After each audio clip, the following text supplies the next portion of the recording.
على أشرف المرسلين نبينا محمد وعلى آله وصحبه أجمعين. We have inshallah ta'ala 2 more lectures. And may Allah subhanahu wa ta'ala make us benefit from what we hear and bless our gatherings and make it sincerely for the sake of Allah. The title of this one is the pillars of spiritual nurturing from the Meccan era. And what is meant by the Meccan era again is not just that we're going through the seerah.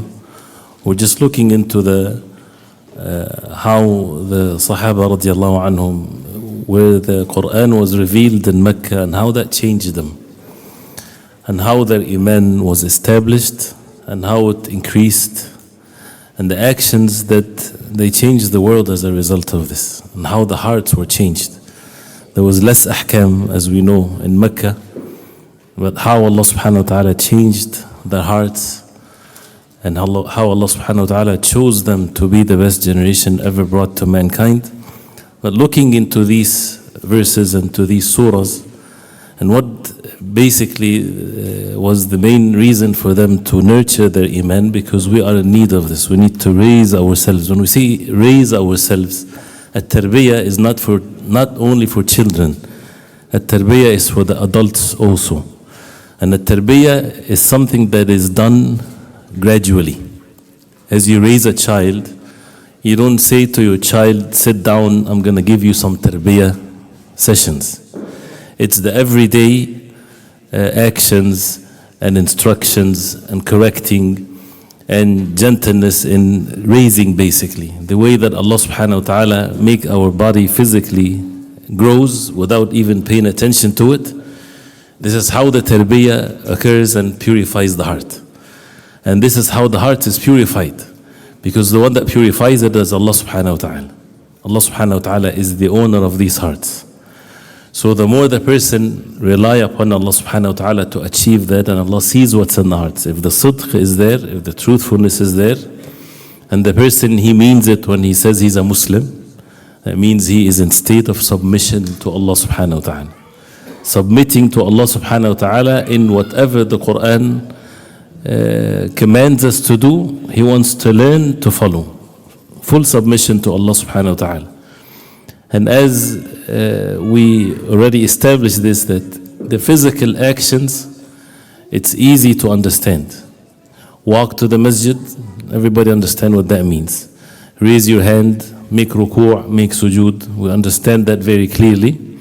But when it comes to matters of the heart, this is, if it's correct to say, it's more complex, but it's more to show how the person is truthful with Allah subhanahu wa ta'ala. The belief, the place of it is in the heart, the deeds done by the heart, the truthfulness, the certainty, and so on. And this is what's the foundation of all goodness. And when a person knows that this is only by Allah subhanahu wa ta'ala, therefore a person would rely upon Allah subhanahu wa ta'ala to achieve it.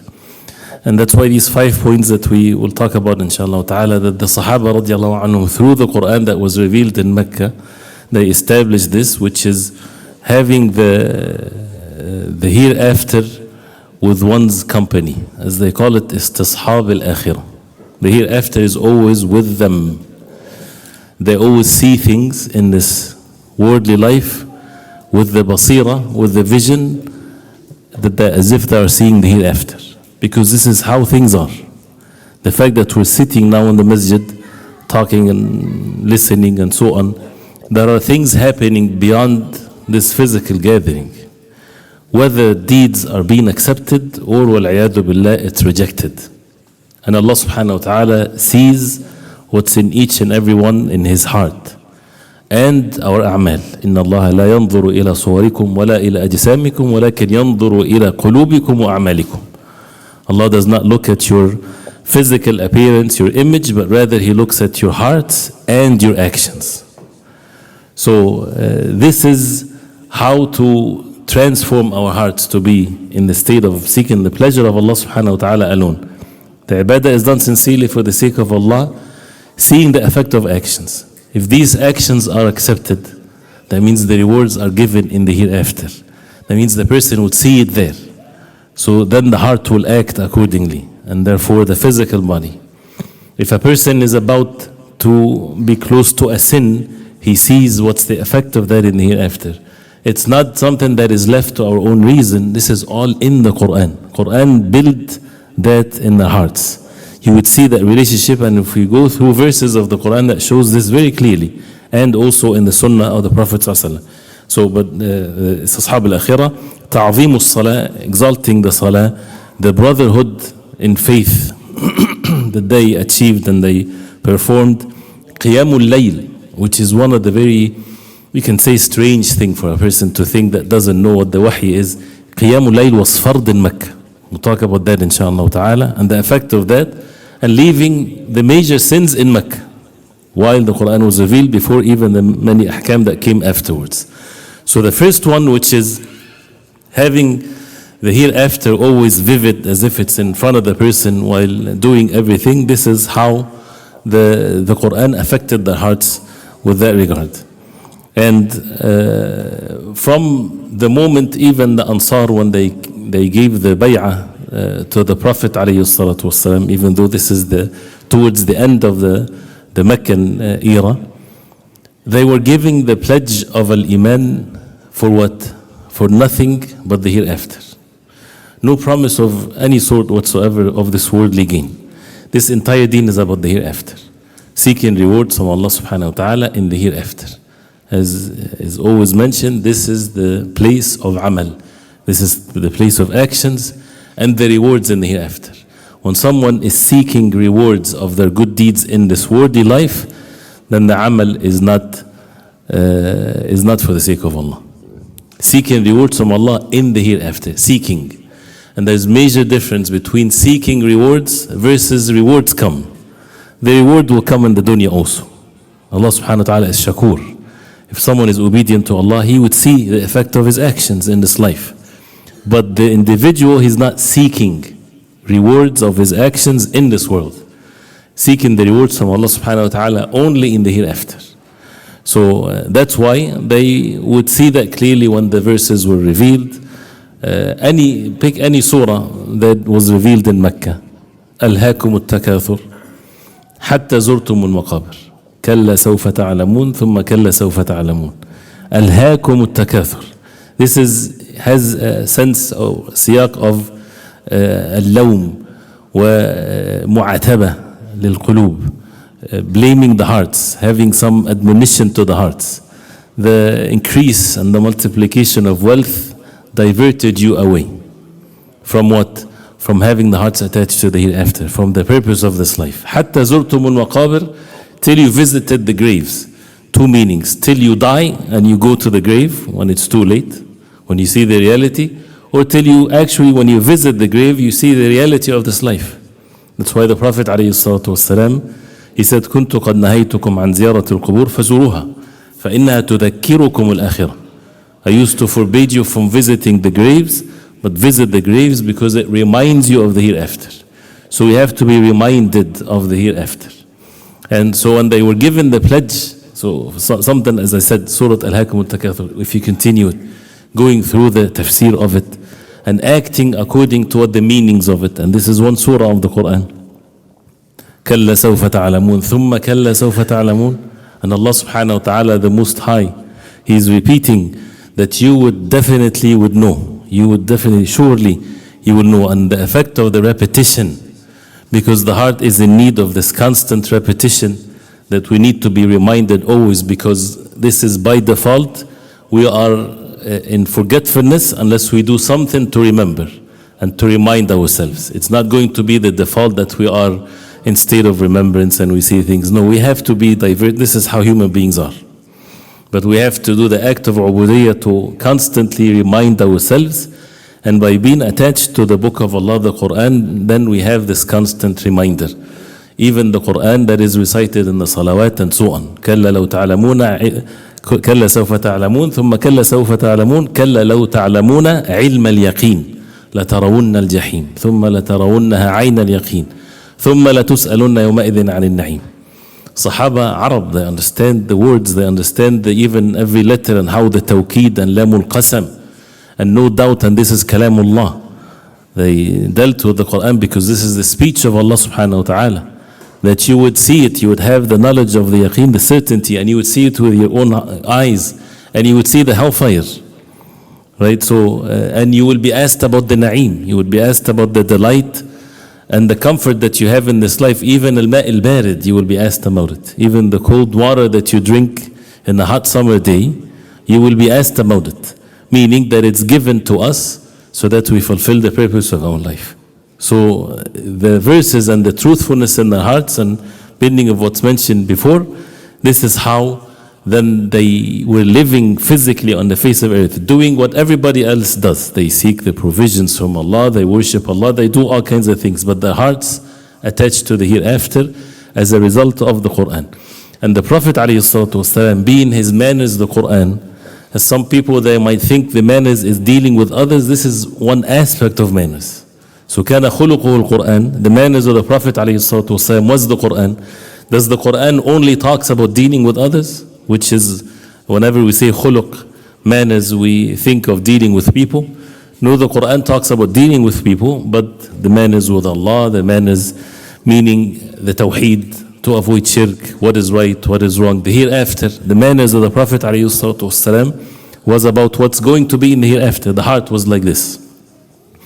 So when we read the hadith of, and this is in Musnad Ahmad and others, when the Ansar came for the second bay'atul aqaba, the second one, and the bay'ah, the pledge of al-iman, and they said to the Prophet ﷺ, ala ma nubay'uk, they became believers, ashhadu an la ilaha illallah, ashhadu anna Muhammadan Rasulullah. So the Prophet ﷺ, he said, ala as-sam' wa ta'a fi al-nashati wal kasal, to listen and to obey, whether you are nashat, you have energy, whether you have not, whenever, even if you have laziness, because this is how human beings are. وَعَلَى النَّفَقَ فِي الْعُسْرِ وَالْيُسْرِ, and to spend at times of difficulty, at times of ease. وَعَلى الْأَمْرِ بِالْمَعْرُوفِ وَالنَّهْيِ عَنِ الْمُنكَرِ, pledge of Islam, to enjoin good and to forbid evil.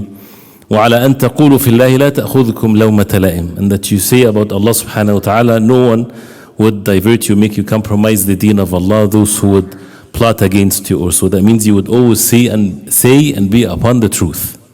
وَعَلَىٰ أَن تَنْصُرُونِي, the rest of what the Prophet ﷺ took the pledge from them, that they would aid the Prophet ﷺ when he come to them in Yathrib and to support the deen of Allah subhanahu wa ta'ala. So Jabir radiallahu anhu, he said, فَقُمْنَا نُبَيِّعُ, we stood up to give the pledge to the Prophet ﷺ of Islam.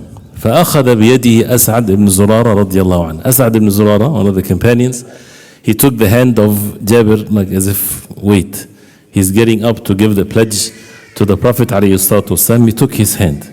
And he was the youngest of the 70, because there were 70 of them. And he said to them, and this is the words of wisdom that he said to his people, the people of Al-Ansar. And the Prophet ﷺ is in Mecca, and the people of Mecca are against the Prophet ﷺ and the torture and all of these types of things. So he said to his people, Ruwaydan ya ahla Yathrib. Ruwaydan, slow down, O people of Yathrib. Do not rush in giving the pledge, basically. Inna lam nadrib ilayhi akbad al-mati illa wa nahnu na'lam annahu Rasulullah. We did not travel long distance except that we know that he's the messenger of Allah. We came knowing that he's the messenger of Allah. And then he is advising them and warning them. Are you aware of what you're about to do? Inna ikhrajahu al-yawm mufaraqat al-arab. That if his people, they drive him out, that means he will be detached or in enmity against the Arab. Kaffa. وَقَتْلِ خِيَارِكُمْ, the best among you will be killed. وَأَنْ تَعَضَّكُمُ السُّيُوفِ, and the swords will bite you. That's the literal meaning of, that means you will be hit by the swords. فَإِمَّا أَنْتُمْ قَوْمٌ تَصْبِرُونَ عَلَى السُّيُوفِ إِذَا مَسَّتْكُمْ, then you have two choices. Either you are people that have patience when the swords would touch you, وَعَلَى قَتْلِ خِيَارِكُمْ, and the best of you will be killed, وَعَلَى مُفَارَقَةِ الْعَرَبِ, and to have this enmity against all of the Arab, فَخُذُوهُ, then take him and go on with the pledge. وَأَجْرُكُمْ عَلَى اللَّهِ, and the rewards to you from Allah subhanahu wa ta'ala. وَإِمَّا, or the other choice, وَإِمَّا أَنْتُمْ قَوْمٌ تَخَافُونَ مِنْ أَنفُسِكُمْ خِيفًا, or you fear for yourselves فذروه, then leave him alone, do not do this. فهو أعذر عند الله. It's more as an excuse for you in front of Allah subhanahu wa ta'ala. That means taking the pledge and then to break it, this is worse. So they said to him without hesitation, يا أسعد بن زرارة أمط عنا يدك. وأسعد, remove your hand away from us. فوالله لا نذر هذه البيعة ولا نستقيلها. May Allah, we would never leave this bay'ah, this pledge, and we would never break it or so. فقمنا إليه رجلا يأخذ علينا بشرطة العباس ويعطينا على ذلك الجنة.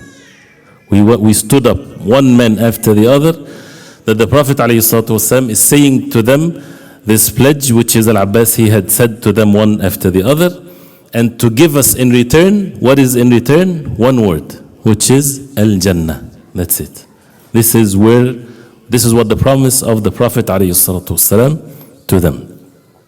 So this is how then when they took that pledge, they had the sidq in it. The sidq is, this is the reward, nothing else that they seek.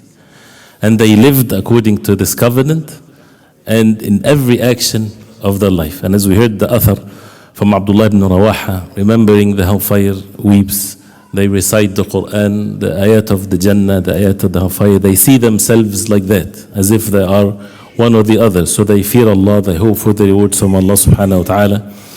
And also the hadith that we referred to before, that it's one of the amazing ones that we really should always repeat it, which is Rabi' ibn Ka'b al-Islamiyya radiyallahu anhu, when he said, and this is, the hadith came in Sahih Muslim and in the Musnad is a longer one.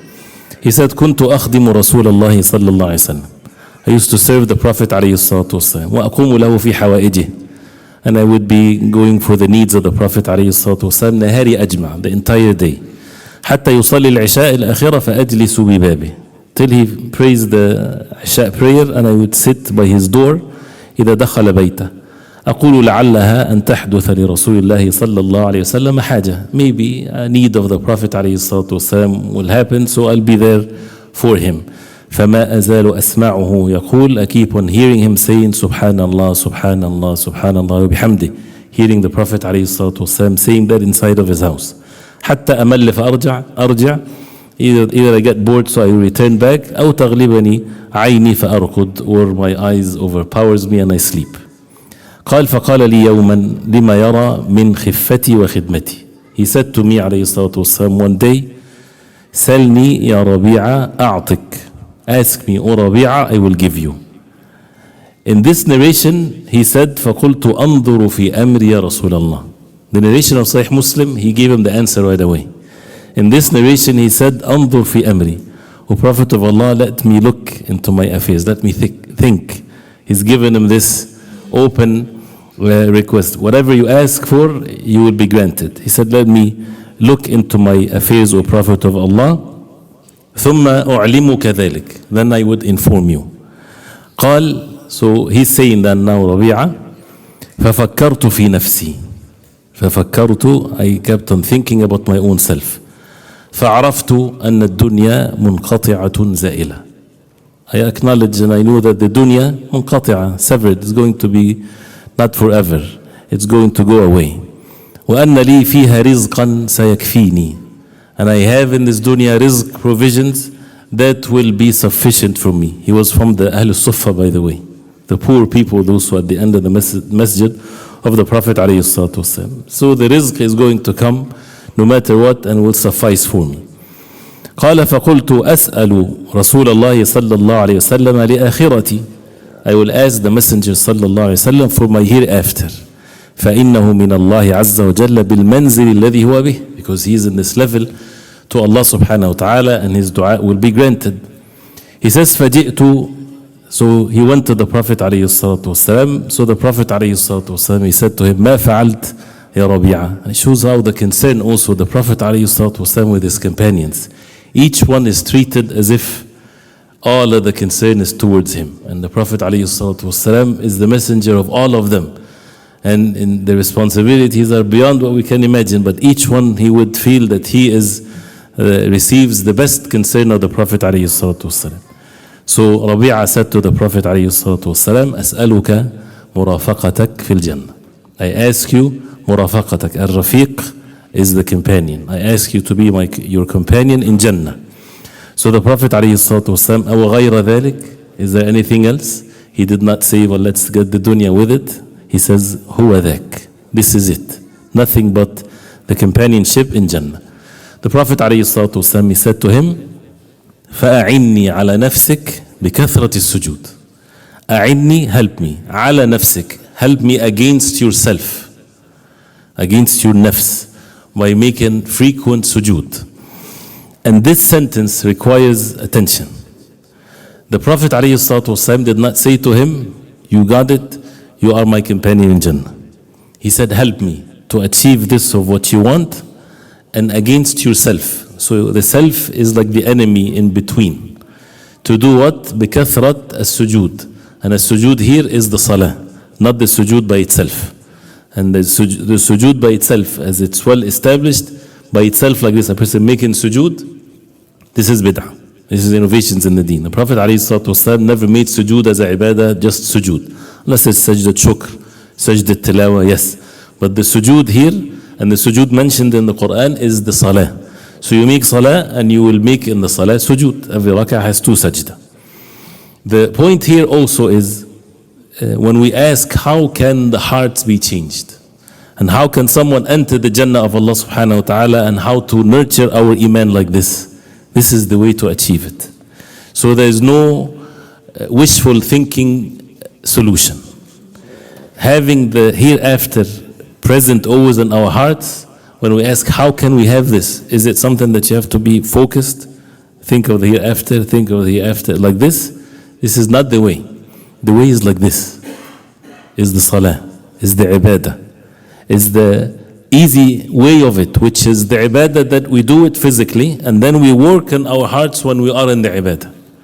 To have the ikhlas in the ibadah, to have the devotion in the ibadah. And the devotion is not there, make more ibadah. The more the person make the ibadah and struggle with his own self, the more that the devotion will come.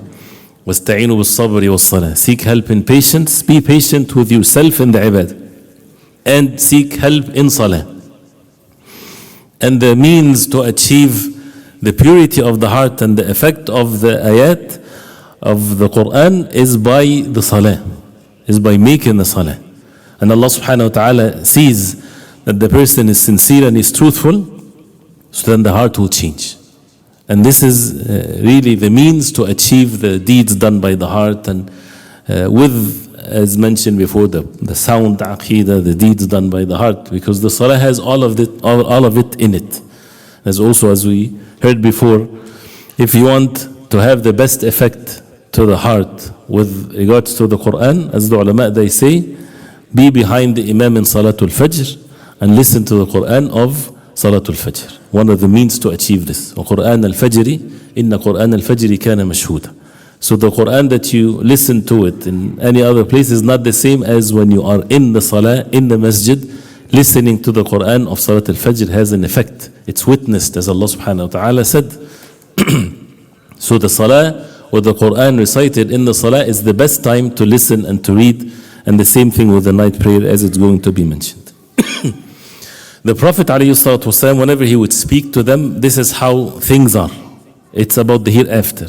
قُومُوا إِلَى جَنَّةٍ عَرْضُهَا كَعَرْضِ السَّمَاءِ وَالْأَرْضِ. Even though this is in the battle of Badr, that get up for a Jannah, that its width is like the width of the heavens and the earth. This is saying that to them in this worldly life. And once they're given this, as Umayr ibn al-Humam al-Ansari, when he said, Bakhin, Bakhin, the Prophet ﷺ told them, what made you say Bakhin, Bakhin?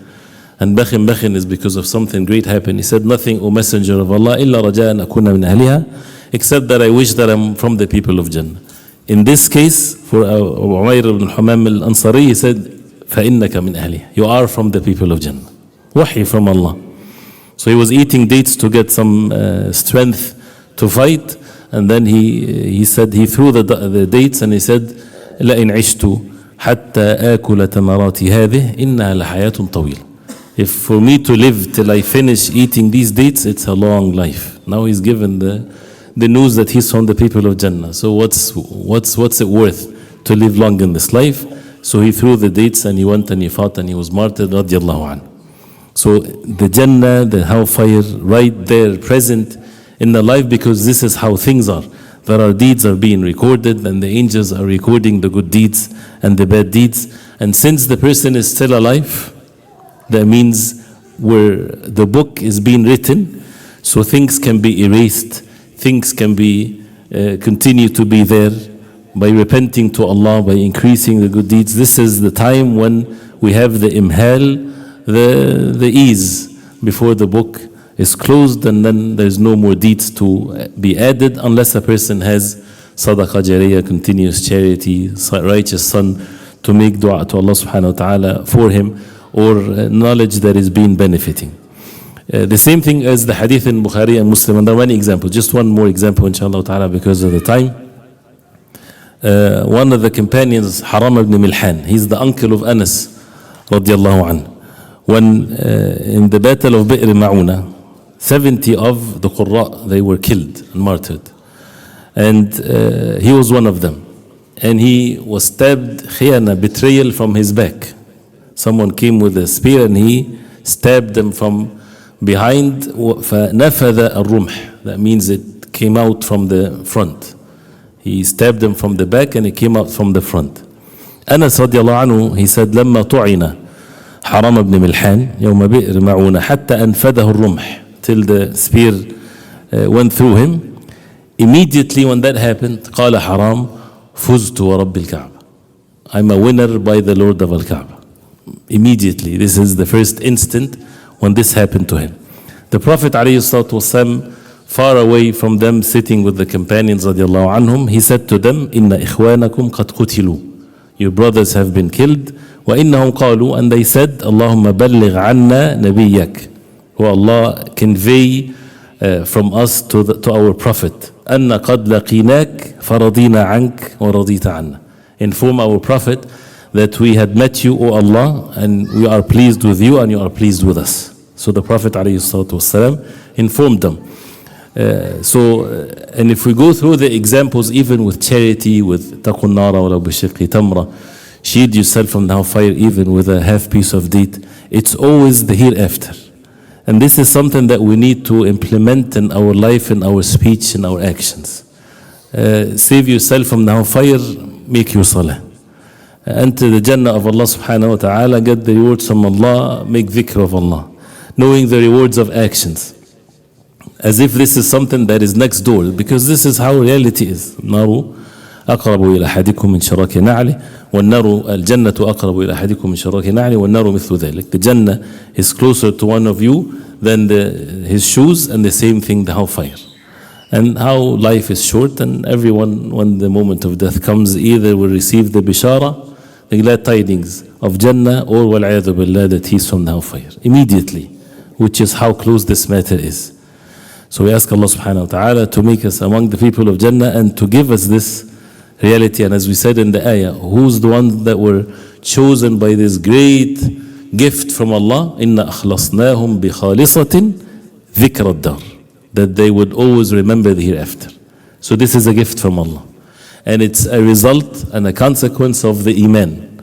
When the iman is increased, the good deeds, the rewards, the best of rewards of deeds in this life is for the person's heart to be like this, to be always remembering the hereafter, seeing the hereafter. This is the means of steadfastness, and this is the sign of a strong iman.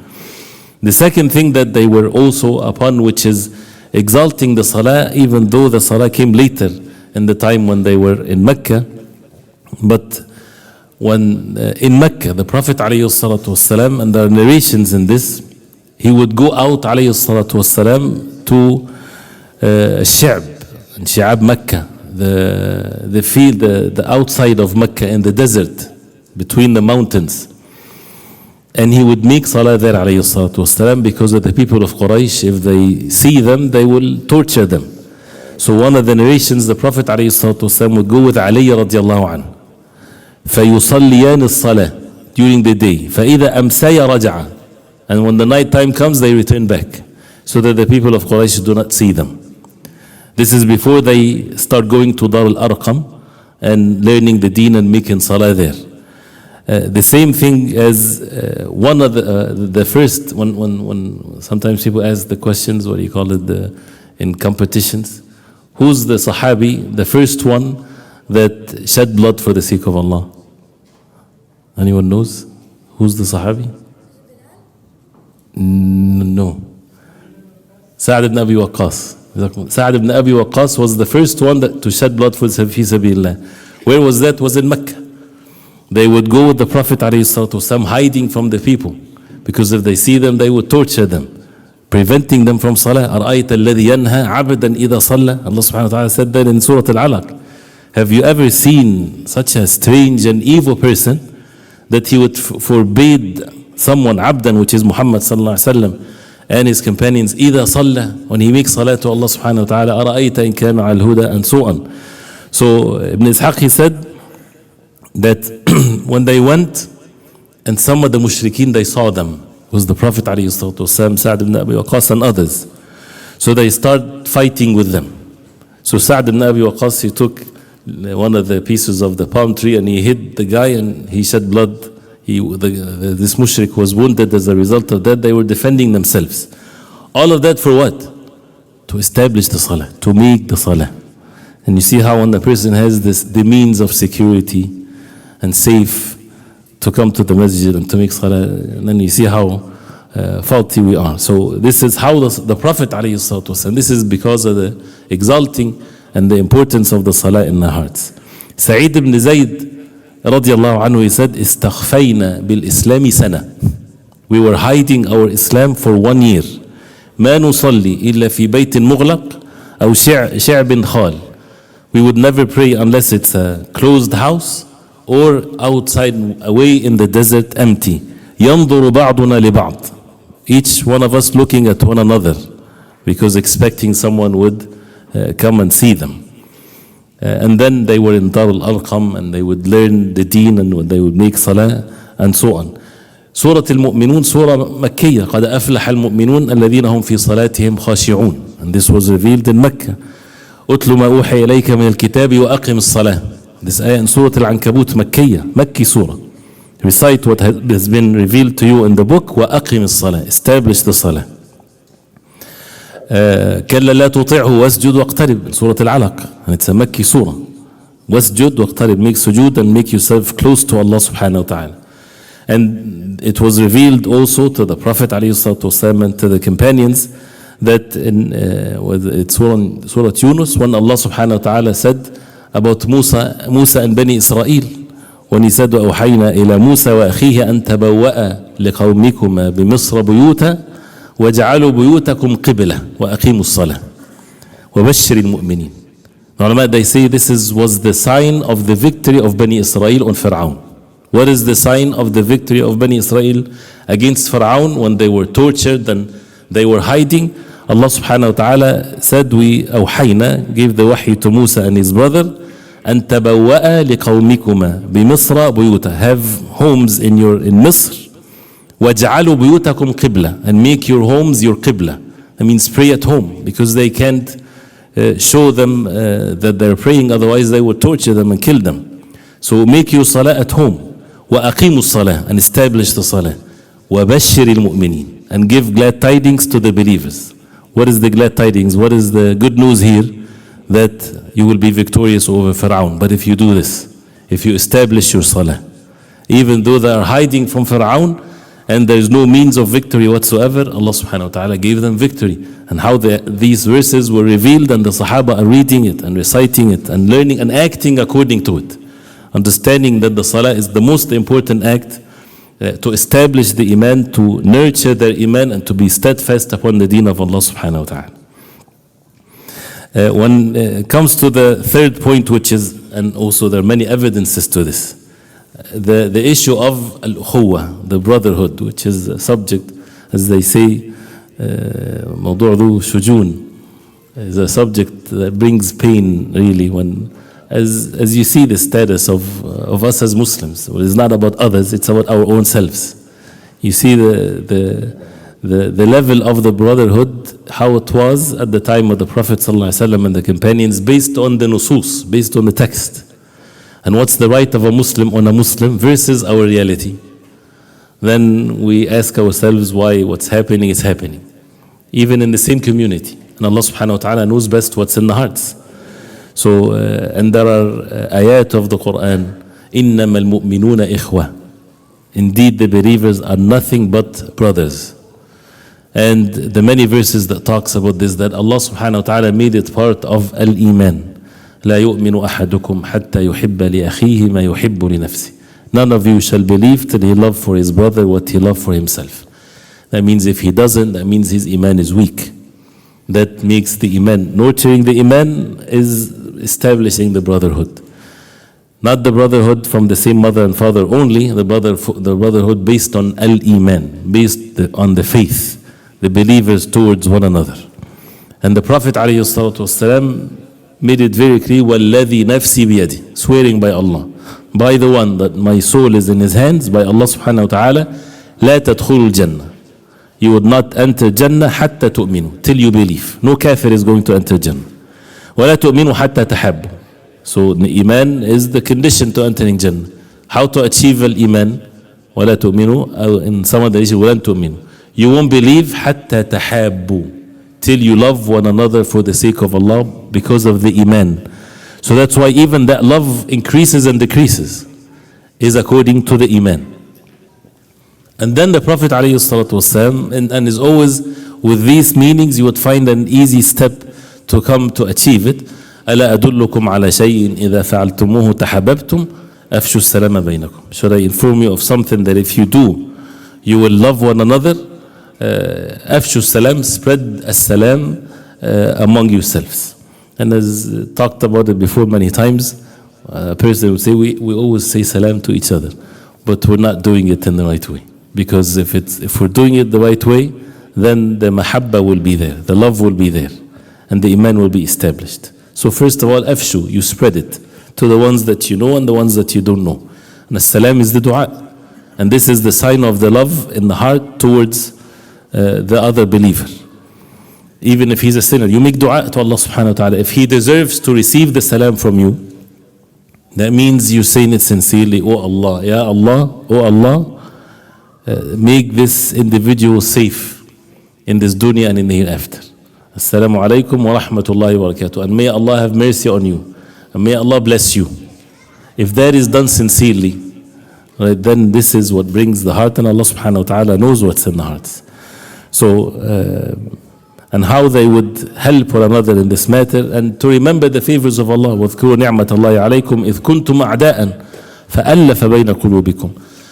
Allah subhanahu wa ta'ala addressing the Sahaba radiallahu anhum first, and then also the Ummah of the Prophet alayhi salatu wasalam.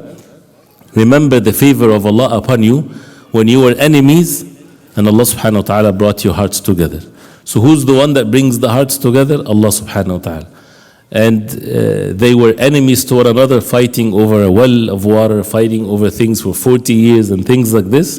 And then all of a sudden they would die for one another, to protect one another and having the nasiha towards one another. Who's the one that brought this in their hearts? Allah subhanahu wa ta'ala, because of their iman. So it goes that strengthening the brotherhood as an act in itself, and also when a person's iman is worked on, that affects the brotherhood. So if the brotherhood is not strong, that means we are sinful. We're committing sins that is affecting our community. And that's why if someone would work on their iman, be attached to the book of Allah and the sunnah of the Prophet ﷺ, and take the means, then Allah subhanahu wa ta'ala is the one that would change the hearts and bring the goodness and the love for the sake of Allah subhanahu wa ta'ala. And the rights of the believers, and how the Sahaba radiallahu anhum would do this, all for the sake of Allah subhanahu wa ta'ala. The third point is, or the fourth point, Qiyamul Layl. Qiyamul Layl was established in Mecca. And as we heard that this was an obligation.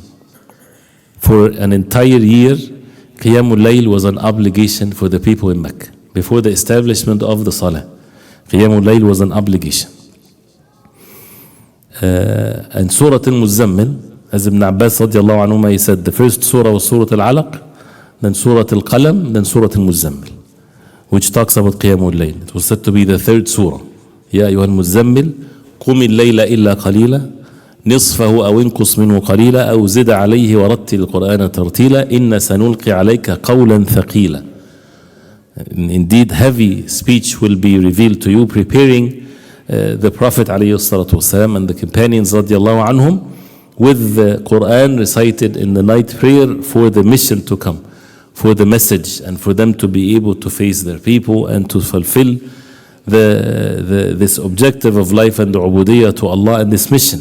And Allah subhanahu wa ta'ala, by His will, He will that if they would do whatever Allah subhanahu wa ta'ala commanded them to do in an easy way. But no, they have to establish this. And the benefits of the salah is always the salah is the most important action, and one of which is qiyamul layl. And إِنَّ نَشِأَةَ اللَّيْلِ هِيَ أَشَدُّ وَطْئًا وَأَقْوَمُ قِيلًا. The night, the middle of the night is more intense when it comes to the effect of the heart. This is how the heart's to be changed. And that's why, as the ulama, they say, when all of these things that we talk about, establishing the salah and the 5 daily salah, and to have a portion during the night to make salah, when no one sees, this is a sign of sincerity. And if someone having difficulty in any way or form, one of the means to cure it is to establish the qiyamul layl. If a person sees the community, if a person sees the affairs of the Muslims, what's happening in the east and the west, and if you want to help the ummah, get up at night and pray. People, many of us, they don't see these types of things when the Quran states it. Especially when a person doesn't have means, when people don't have physical means.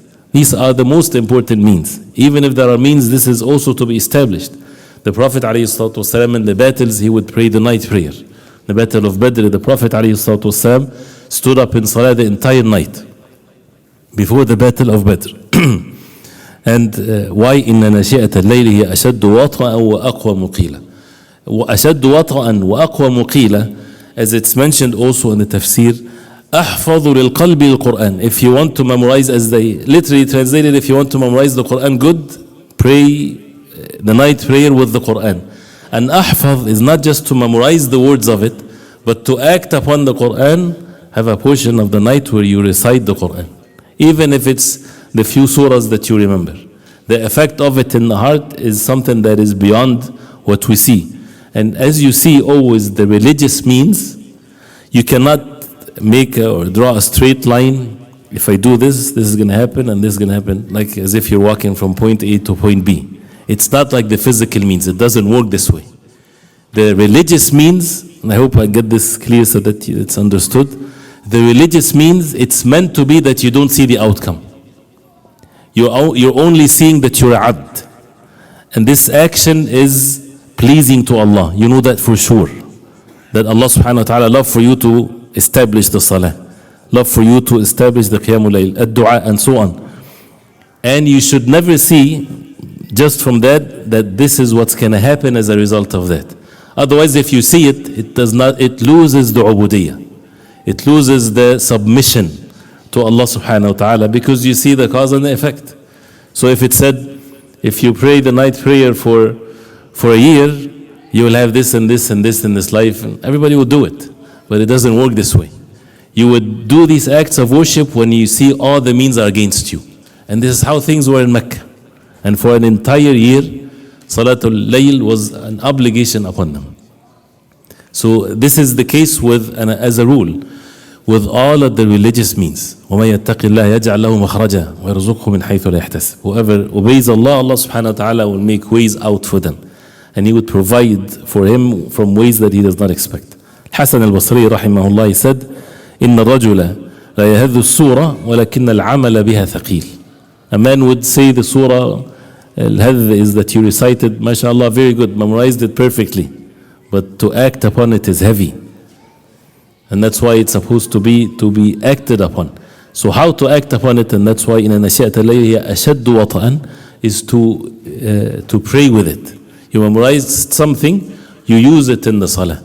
And one of which is the night prayer as a way to nurture the iman. Homes, our households, raising children, if we get up at night and ask Allah subhanahu wa ta'ala while taking the means also, disputes between the husband and the wife, as the Prophet عليه الصلاة والسلام إذا قام الرجل فصلى من الليل وأيقظ امرأته, he wake up at night and he makes salah, and then he wakes up his wife.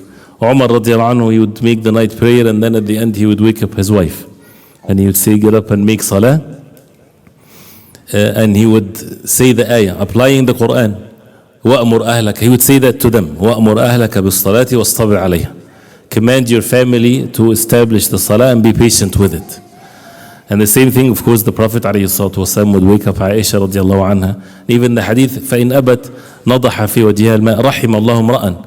May Allah have mercy upon a man that he woke up the night prayer and he woke up his wife, and if she refuses, he sprinkles water on her face. And may Allah have mercy on a woman, رحم الله امرأة قامت وأيقظت زوجها, and she waking up her husband, and if he refuses, نضحت في وجهه الماء. She would sprinkle water on his face. This is how the rahmah become established in our household. And if they pray together, كتب من الذاكرين الله كثيرا والذاكرات, they will be recorded from the ذاكرين الله كثيرا والذاكرات. So we don't have to be professionals in how to bring means of goodness. Of course, it's a good thing. I'm not belittling that. But what I'm saying is, with the religious means, the matter is, and every matter is by Allah subhanahu wa ta'ala, to take these means, and Allah subhanahu wa ta'ala is the bestower of all favors. So this is with Qiyamul Layl. And then the fifth one is to be away from al-fawahish and the major sins. And this was something also established in Mecca. So as Allah subhanahu wa ta'ala, as an example, mentioned the believers in Surah Al-Najm. Surah Al-Najm is a Makki surah. الذين يجتنبون كبائر الإثم والفواحش إلا اللمم إن ربك واسع المغفرة هو أعلم بكم. The ayat. That means those who avoid and stay away from كبائر الإثم, from the major sins, والفواحش, the explicit sins, the sins that pure nature of a human being would abhor, especially like zina and the like of this. إلا اللمم, except al-lamam, the minor sins, which the salawat and so on, means of expiation. So this is something that was mentioned in Mecca. And also وإذا فعلوا فاحشة, سورة الأعراف, قالوا وجدنا آباءنا قالوا وجدنا عليها آباءنا والله أمرنا بها. The disbelievers, whenever they would do a fahisha or bad deeds, they would say, we found our forefathers are upon it, and we will continue to do the same thing. So the fawahish is mentioned, and the fawahish that are forbidden from the fawahish. MashaAllah, they're joining us in the طيب. So and this is something that would, even like some of the Sahaba radiallahu anhum, once they embrace Islam, and all of their evil actions that they did before in times of Jahiliyyah, especially with the relationship with men and women, they would abandon that immediately, not waiting for something and more details of this. And as the case of Marthad, Ibn Abi Marthad radiallahu anhu, when he used to know a woman, her name is Anaq, in Jahiliyyah, and he was going to Mecca to free some of the captives, and she saw him on the way, and she saw him, O Marthad, and he realized that it's Anaq. They used to know each other. She used to be his friend in the times of Jahiliyyah. So she said, how are you, things like this, why don't you come and spend the night with us? He said, أَمَا تَعْلَمِينَ يَا عَنَاقْ أَنَّ الْإِسْلَامَ حَرَّمَ الزِّنَا. Don't you know that Allah subhanahu wa ta'ala, the deen of Islam forbade such a thing? Just very clear, straightforward. So this is how the deen of Islam changed them, and not just matters of belief, but this is also something established in the times of Mecca, with the sacrifice to seek the help from Allah subhanahu wa ta'ala. So these are basically foundations of things of how, as a summary of some of the verses of the Quran, and all of these things are established by the means of the Quran, like even the stories of the Quran talks about these matters, and establishing these things in the hearts of the companions radiallahu anhum. So as a result of that, the easiest thing for them was to do the physical actions. So again is to have the hereafter as one's companion, something that never leaves the person. And when a person finds himself that he doesn't have it, he should be terrified. What happened to me? I did something wrong. So that means maybe word of the Quran, salah, things like this. The having the ta'zeem, exalting the salah in ourselves, in our children, in our household, that's the most important act whatsoever. The al-ukhuwa al-imani, the brotherhood of faith. And to establish this among the hearts, this is your brother for the sake of Allah, in the deen of Islam. Your brother, that means what? There's rights to be observed. You don't do this to a brother. The same thing with regards to the Qiyamul Layl, even if it's for something, even though it's not obligatory. But the more difficulties, or a person sees difficult times and things like this, then this is how to establish these acts of ibadah, even if it's something very light, and to keep being consistent till it becomes the norm of one's life, and to stay away from the fawahish and the major sins. And some of these major sins can be, wal-'iyadhu billah, belittled among us, like al-ghiba, for example. Al-ghiba is overlooked, which is backbiting. What's the rulings of it? And this is a major sin. And to stay away from such evil actions, and never to belittle a sin. Belittling a sin is a major sin. So to avoid disobeying Allah subhanahu wa ta'ala, and to constantly repent to Allah subhanahu wa ta'ala. May Allah subhanahu wa ta'ala protect us from the evil within our own selves. And we'll stop here, inshallah. And if you have any questions or concern, go ahead, inshallah. And then we have one more lecture, inshallah, with regards to the factors that really influenced the matters of al-Iman in the times of the Prophet ﷺ, which is basically how the Quran and the being with the Prophet ﷺ, which is basically the Quran and the Sunnah of the Prophet ﷺ. Anything that is not clear? Oh. Summarize. I thought I did, subhanAllah. So the five, what is the five pillars here?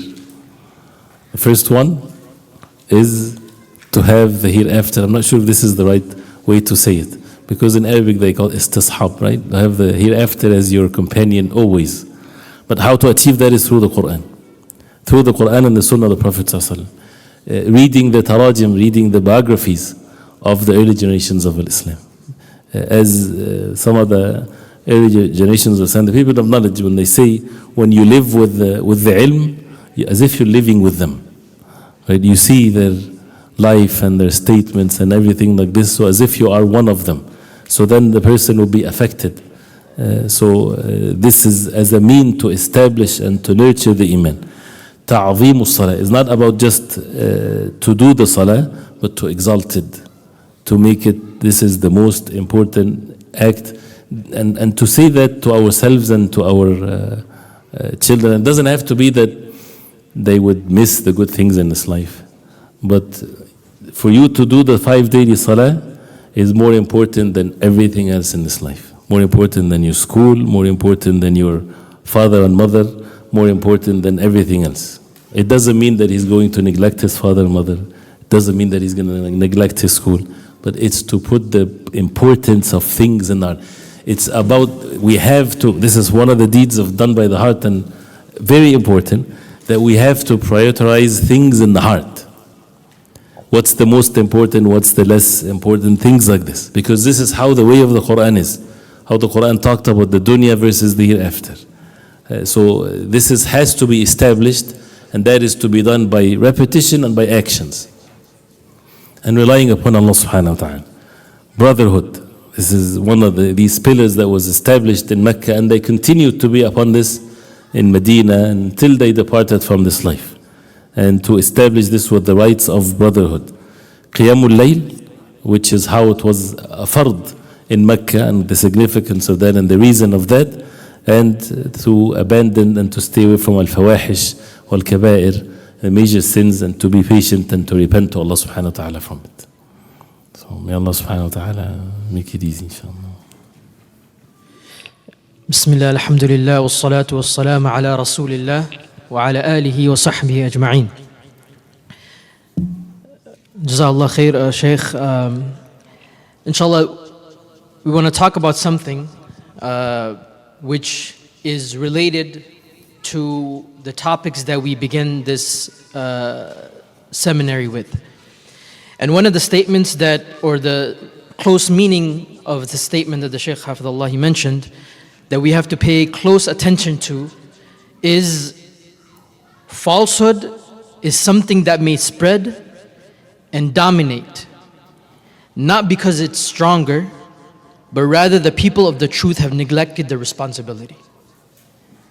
So this statement in itself shows the reality that which we are in now, which is the neglection of us neglecting the true responsibility, and among them being seeking knowledge. And it is one of the most important responsibilities upon individuals who claim to be on the truth to seek the truth. As the Sheikh mentioned, is that truth is not something that a person just knows, but rather it has to be learned. And the reality of the matter is, as the Sheikh Hafidhullah mentioned, is that due to the corruption of the knowledge, the spread of all types of knowledge, and how it has corrupted the hearts, as a result of this, we introduce a new platform for all those who are interested in seeking knowledge, which is Madarij. And this platform is Madarij, is a platform which is created to cater to the needs of every single individual. Meaning, so it's a virtual platform that we're introducing to seek the knowledge, right? And what is the goal of Madarij? The goal is simple: to provide essential knowledge that is needed by every single believer. Whether a person wants to use this as an opportunity to further seek knowledge at a serious level, or a person wants to just establish a strong foundation in his religion. And it offers a clear guidance in terms of how a student should be, and to establish the foundation of knowledge with conviction, and to establish a way for a person to enhance and to further his knowledge. So we want to talk about some of with regards to what the program is all about, and everybody should have a sort of a guideline in their folders of what Madarij is. So first and foremost, Madarij, we provide it's based on 4 academic semesters, and which is total of 20 weeks, and to cater to all types of those who are, whether you're working, professional, stay-at-home parent, or somebody who's a student, there is a way for you to seek knowledge, right? So we provide either intensive, you finish in 2 years, 4 semesters, part-time, finish in 4 years, which is 8 semesters, or you can choose to be a self-paced student as long as you need, right? What are the logistics of this? As has been mentioned, it will be on-demand lessons that will be provided on the weekly on-demand sessions, along with weekly live sessions, right? Each semester would be 20 weeks long with the breaks, as we mentioned, for Ramadan and Eid. There will also be semester assessments that will go along with each class. For example, short quizzes, final exams each semesters. And there will also be support and recordings provided for the students that need it. The launch of the program, meaning the first semester, will be starting November 25th. November of this year, 2025. And the semester registration deadline is October 31st, right? With regards to the curriculum, and this is the crux of it, right? It will be provided, the core subjects will be Aqidah, the fiqh, tafsir, the Arabic grammar, and the hadith memorization. And this is with regards to everybody at their own level, right? And in terms of the text that will be covered, will be Aqidah Tahawiyya, Akhsar al-Mukhtasarat, Tafsir al-Sa'di, Ajrumiyya, which is the Arabic grammar, and Arba'in al-Nawawi, the hadith, and also the other hadith that are going to be mentioned. So all of this is basically the goal of Madarij, is to allow every single individual to begin their journey in knowledge.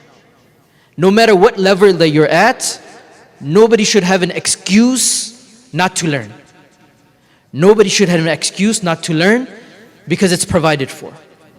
So this is something that we have to take upon ourselves. As the Sheikh Hafidhullah mentioned, with regards to this, it's a responsibility upon us to not neglect this responsibility. And when we see the spread of falsehood, it is that not that falsehood is strong, but rather it is us that have neglected our responsibility in learning these things. In closing, as we mentioned, that this madarij, we are here, inshallah, the table's in the back. For those who are interested and want more information, you can register today. And so the doors to madarij are open. The key is for you to begin, inshallah, and the Sheikh will give you more, inshallah, with regards to the program and what it will entail. Jazakallah khair. Before the break for the food, inshallah, adding to this, inshallah, this is being in the second year of the program. This will also continue. And the way that this is, the most important thing is that it's book oriented, meaning that it's not about the individual teaching, it's about the books that we finish. So that we're more attached to the books of ilm, so that a person would finish a book from the beginning to the end, inshallah. And within the second year, and after taking one introductory course of Arabic and then the Ajurumiyya and so on, and then the books that we're going through, we go word by word, so that during the second year, we kind of introduce the way that we would learn to understand in Arabic with some English, that it goes back and forth. The third year, it's meant to be, most of it is in the Arabic language. So it takes in a gradual way that a person would transform himself, because the language of ilm is the Arabi, not the English. Just the English is translating, yes, but the language of knowledge is the language of the Quran. So the third year, which is inshallah for those who are in these 2 years, starting the third year with this group, and the new group will start in November. This is separate. It's going to be, and also those who start in November, inshallah ta'ala, the program is in such a way that in the second year, more Arabic, in the third year, more emphasis on Arabic, the fourth year, purely in the Arabic language. No other language spoken, in going through the books. So that the goal of it, inshallah ta'ala, is then after that a person will have the keys of knowledge. Doesn't mean that the person is finished, but to have the keys of knowledge in which a person then can study through the language of the ilm, which is the Arabic language. And also in the third and the fourth year, we get to be exposed to the work of the ulama, those who lived in this time. Allah subhanahu wa ta'ala, by His qadr decree, there's a reason why the work of the major scholars, those who passed away, are still present, and we have to use it and utilize it. So going through these books that the major ulama also explained, so that we can refer to their lessons and to listen to it and to learn from it. Like Sheikh Ibn Baz, rahimahullah, Sheikh Ibn Uthaymeen, Sheikh Albani, the like of this. This is part of the later stages in which we would also, and also those who are alive from Kibar ulama, so that we get to, inshallah ta'ala, to learn it from the proper lineage of knowledge through the books of ilm, inshallah. So we ask Allah subhanahu wa ta'ala to make it easy and to accept from all of us, inshallah. Barakallahu feekum. Just a few reminders. So, just a clarification in terms of the programs with Arqam and Madarij. So Arqam is what provides all the programs. So within Arqam we have subset of programs that are provided. For example, this weekend seminary, the next program that's coming up next weekend, which is the long weekend intensive program that is coming up. For those of you who do not know, inshallah, you can look in the back and there's more information available. Next week we have the intensive program for those that are serious in seeking knowledge. It's the entire weekend program, so long weekend program. So all of these are part of Arqam Seminary. Within Arqam Seminary, as a subset, is Madarij, which is the virtual platform, right? And the people that are currently continuing with the Arqam, they would continue with the programs that are enrolled in. Madarij is a subset of program for those who were not with us at the beginning of Arqam. So this is to provide them with the initial stages, initial years of programs that they can, inshallah, get themselves enrolled in. Anything else? Jazakallah khair. Inshallah, so after Maghrib, inshallah, we'll have the third lecture. We'll have the dinner ready shortly, inshallah, and after dinner we'll have Maghrib, and then after Salatul Maghrib we'll continue the third lecture. Jazakallah khair, barakallah feek. جزاكم الله خير.